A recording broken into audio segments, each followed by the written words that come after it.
everybody from catering can get it. How about a thank you? How about thank you for giving our economy the head start that it has. Thank you for everything you've done to create this country. Thank you for giving us swag. Thank you for arts. Thank you for giving us the essence of the gives this country its essence. We are the fucking sauce. How about that? This country has no drip without us, bro. None. This country is Abercrombie and Fitch without us. That's it. The shit just fucking kills me, man. And I have no room for fence sitters. Either you're an ally or you're an enemy. That's it. Like you said, like we're a threat just by our physical stature alone. Like I don't have to go to the gym, and I'm stronger than most of the niggas I see in the street. That's it. And that is the exact reason why I compare us to pit bulls, bro. We're bred to be a certain way, although we may not be that way, but we're going to be physically different regardless. We may be able to take down. We may be able to be taken down, but you better bring a lunch. You better bring some dessert. You better bring a fucking lunch, bro. You better bring a full lunch, nigga. That's an all-day job, man.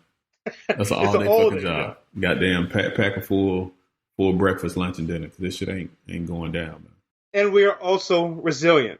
And you yourself, as you know, has the responsibility of raising a young black man. How are you navigating, all this shit going on and trying to balance your anger while also trying to educate him and trying to keep him from being scared when you leave? Man, I talk to my son straight up, man. Like I tell him everything he need to know and then some, because I don't want him to ever think for 1 second that I'm about to roll over. And the reason I don't want him to think that I'm about to roll over is because I don't want him to grow up and think that it's okay to roll over. Having to navigate explaining this shit to him, though, is something different entirely. And I say that because I see how he looks and I know how he feels when we have these conversations. So, I mean, I shared it too. Like there was one day not too long ago, I was gone from the house like 4 or 5 hours and I was off. And when I got back home, like he was so elated just because I was home. And I walk in the house and he goes, "You're here." And I'm like, "Yeah, of course I'm here. What, were you worried?" And he was like, "Yeah." And I was like, "Why are you worried?" And he's like, "Well, because you're black." And I'm sitting there and I'm like, I don't really have time to be going through this shit. But this how this shit going. I'm going to play part of this because people don't understand how this shit goes. So I'm about to play this, at least part of it. Just so people understand how this shit goes. Because I'm going to tell my son the truth regardless. So me and you the only two down here, I'm eventually going to have input, which you should already have. Most of the numbers in your phone, anything ever happened to me. All right?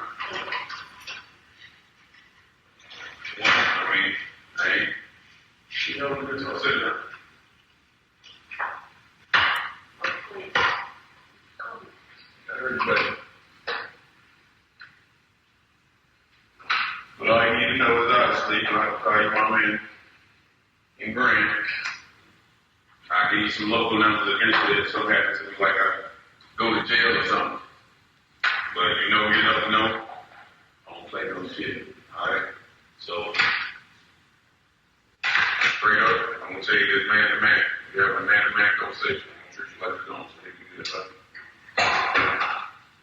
I've been in war too many times. I don't comply to shit.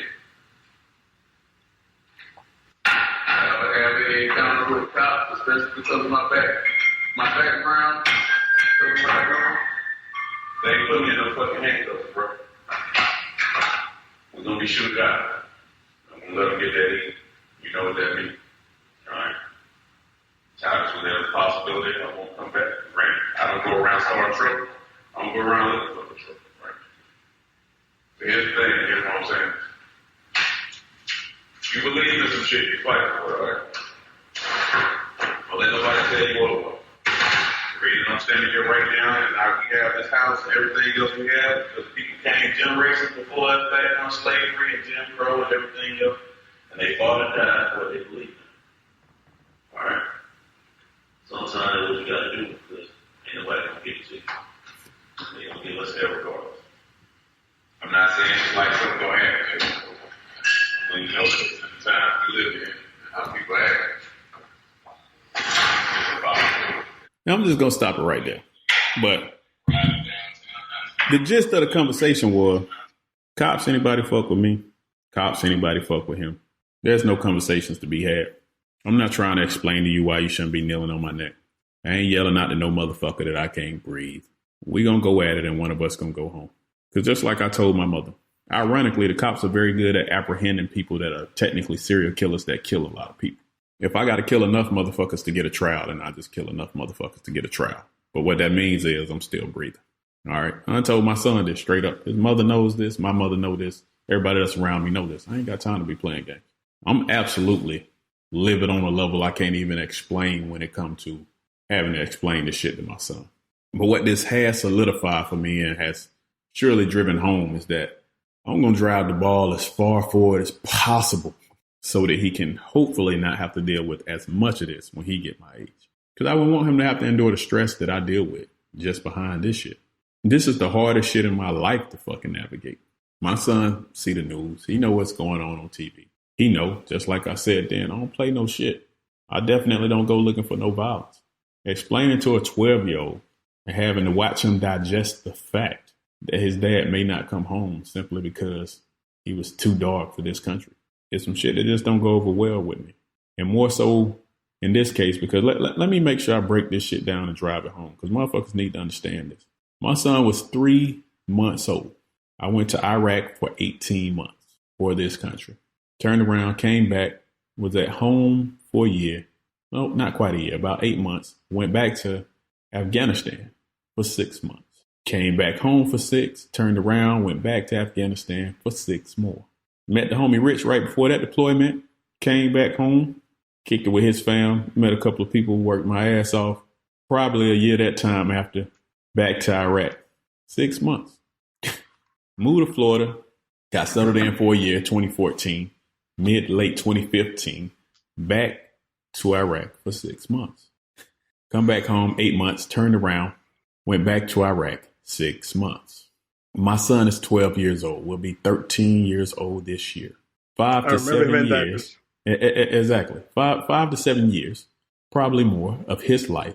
I've been in the Middle East, defending my brothers to the left and the right of me, but regardless, like, if I'm in the Middle East, it's also behind what is perceived to be, which is the U.S. flag, which, according to the Constitution, says that as a military member, a federal civilian, whatever, I have the right to defend the country against all enemies, foreign, pause, and domestic.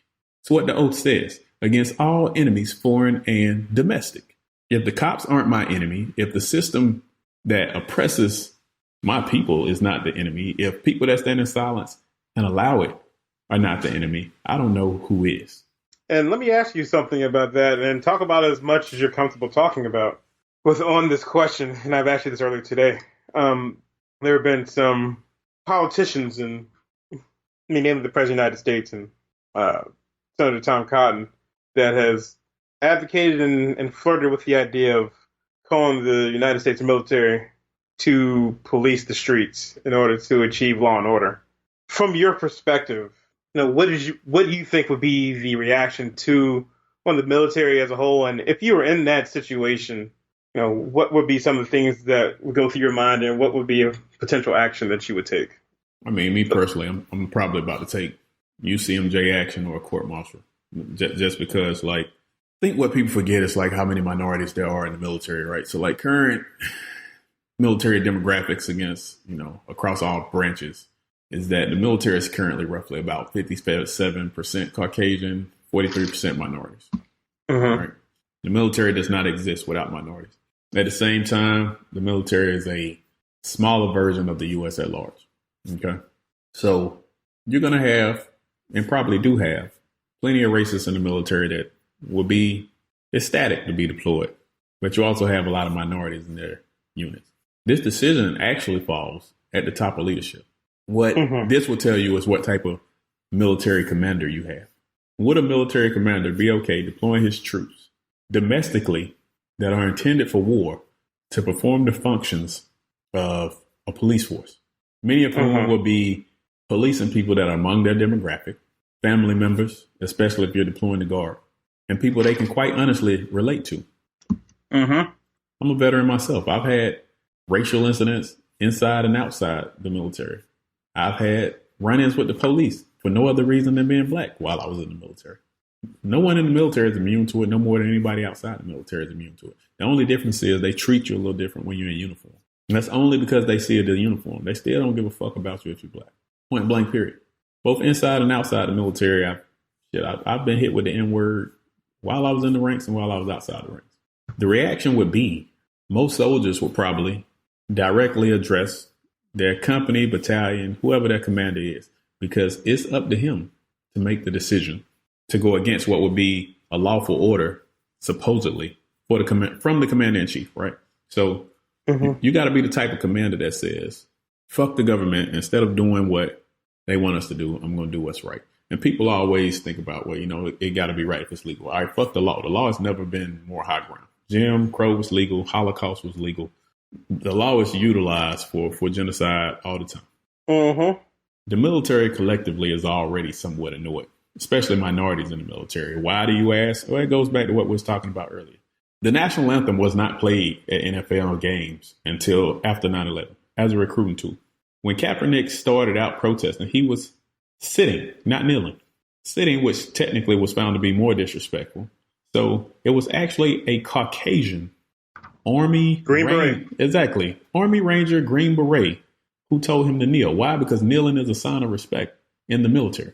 And yet people still say that he was disrespecting the country and troops. It's impossible for him to be disrespecting the country and troops because it was actually an elite military, Caucasian military member that told him to kneel in the first place. Get your facts straight. Bringing that back around to the point.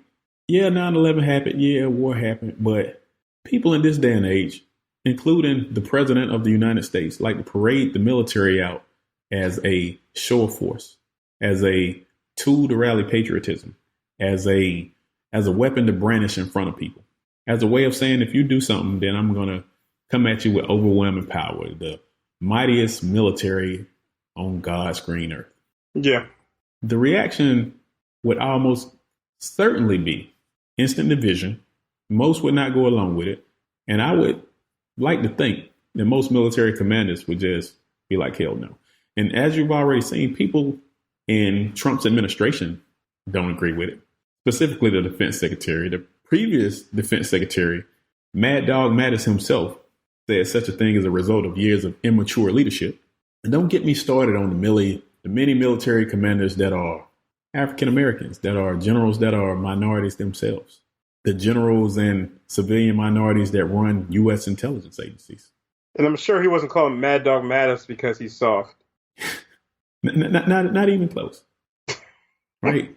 So you actually running some risk there when you start talking about doing shit like that, and you run the risk of upsetting the military. Like, if the military, for whatever reason, and it's slowly but surely shifting in that direction where it's like, they're starting to take some pretty strong steps against the administration. It started with COVID and keeping soldiers on ships when they are isolated as hell. Slowly but surely, more and more have just been like, fuck the administration. When you lose respect from your military commanders, you can hang it up. There's nothing backing your legitimacy. That is a risky thing to do. Yes, because you have to be a leader of men and women, obviously. But I mean, to be a leader of men, though, you got to be a real man first yourself. You got to be a real leader. And we don't have one of those. We have a belligerent child running our country. Yes. And,